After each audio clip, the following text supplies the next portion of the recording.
Hello and welcome to CNN 10. It's Monday, October 9th. Thank you for spending part of your day with us. I'm Coy Wire, and we start with news that broke over the weekend on Saturday, marking a dark day in the history of Israel. The Islamist militant group Hamas launched a surprise attack on Israel. The assault began early in the morning with Hamas firing thousands of rockets from the Gaza Strip into neighboring Israel. The militants then entered into Israel, broke into homes, and claimed to capture dozens of Israelis. Israeli Prime Minister Benjamin Netanyahu said Israel is now at war with Hamas after this deadly and unprecedented surprise blitz. Israel Defense Forces, or IDF, responded with their own airstrikes targeting Hamas inside the Gaza Strip. Hundreds on both sides of the conflict have died from the attack. Thousands more have been injured, but those numbers continue to rise. The Gaza Strip is an area that's only about 25 miles long along the Mediterranean Sea. It's surrounded by Egypt to its west and Israel to its east. It has been hotly disputed for decades. Hamas is now in control of the territory, but Israel controls most of the access to and from the Gaza Strip. Before we continue with more on this latest conflict, CNN's Nick Robertson explains the history of Gaza and the tensions in this region.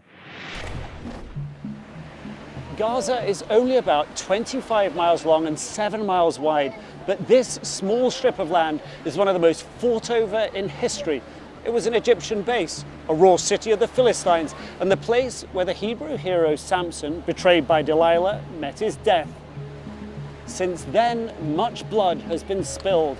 The most recent contest for Gaza began at the end of World War II, when persecuted Jews traveled to Israel from Europe looking for a new start after the horrors of the Holocaust. In 1947, the UN created a plan to split Israel into two countries, one for Jews and one for the Arab people. Backed by the US President Harry S. Truman, David Ben-Gurion, Israel's founder, proclaimed the establishment of the State of Israel in 1948. Egypt then attacked Israel through the Gaza Strip. Israel was victorious, but Gaza remained under the control of Egypt, and an influx of Palestinian refugees began. In 1967, war broke out between Israel, Egypt, Jordan, and Syria in what became known as the Six-Day War. Israel seized the Gaza Strip and held it for about 40 years. In 2006, Hamas, a group sworn to destroy Israel and listed by the United States, European Union, and others as a terrorist group, won a landslide victory in Palestinian legislative elections. And Israel unilaterally pulled its forces out of Gaza that year. Hamas was now in control of the territory. However, Israel still controls much of the area's access to and from the Gaza Strip. Since then, Israel and Hamas have been exchanging blows. Israel maintains Hamas is a violent terror organization, while Hamas says they represent an oppressed people being victimized by the Jewish state. The international community continues to press for a cease in violence. But for now, the Strip's population of 1.8 million people are trapped in the crossfire. This surprise attack on Israel over the weekend came 50 years and 1 day since another attack known as the Yom Kippur War. Israel has since spent billions to create one of the world's most formidable security systems. But in this case, the Israeli government appeared to be caught off guard, and the moment is seen as a massive intelligence failure. So why this most recent attack? Hamas says the assault on Israel was in part to defend the holy site, the Al-Aqsa Mosque in Jerusalem, in response to what they claim are attacks on it and the desecration of it, as well as, they say, an ongoing siege of Gaza. The holy site compound is one of the most revered places in Islam and Judaism. The sacred grounds known to Muslims as Noble Sanctuary and to Jews as the Temple Mount have been a flashpoint of tensions between Israel and the Palestinians for decades.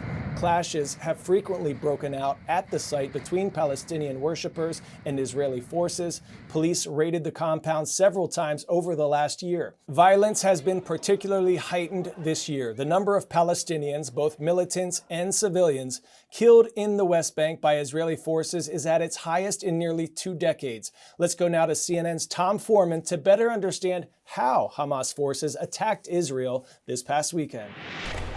This extraordinary series of attacks began at 6:30 in the morning when Israel was asleep, with this massive barrage of rockets flowing out of Gaza. Note that this would be the level at which their most rudimentary rockets would hit, about 6 miles or so. Then you reach out to maybe 25 miles, and their most advanced rockets, the ones that would most seem to rely probably on some technology beyond them, Iran, as many intelligence people would say, would reach up here to Tel Aviv. That's about 45 miles from here. Whatever the placement of them was, though, there were an awful lot of them. We don't have an exact count, but it appears to be in the thousands. That would matter because that would make it easier to overwhelm Israel's missile defense system, the Iron Dome system, and make sure that some got through, even if many were stopped. More importantly, by doing this, all indications are that laid the groundwork for what came next. At 7:40, an hour and 10 minutes later, that's when armed soldiers, fighters, started coming out of Gaza into Israel, some by knocking down walls and barriers here, some coming in by air with powered parachutes, some by boats going around here. This was something, again, that indicated it was a very planned attack. In the early hours of Saturday, Israelis woke to a sudden assault from Gaza militants. The surprise attack, claimed by the Palestinian militant group Hamas, a complex and massive operation marking a steep escalation of hostilities. The attack began with a huge barrage of missiles fired from Gaza. Thousands of rockets, some making direct hits on targets across southern Israel.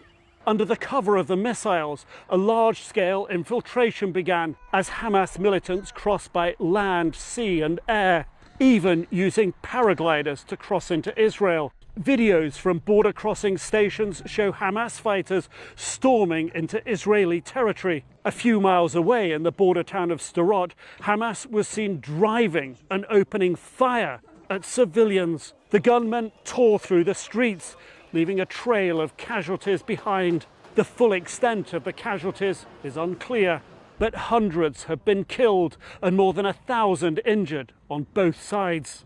During the raid, some fighters also took Israelis as hostages. Israel quickly retaliated, hitting multiple targets along the Gaza Strip.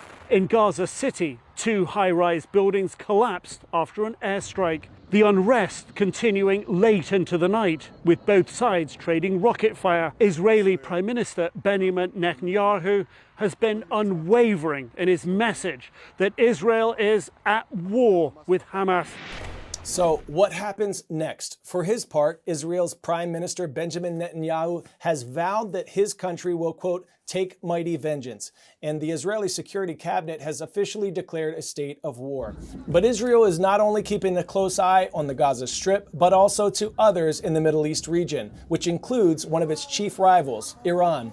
Iran has already sent congratulatory remarks on this attack and support for Hamas. Another nation in the Middle East that could be seen as a key factor in bringing possible mediation between Hamas and Israel is Qatar.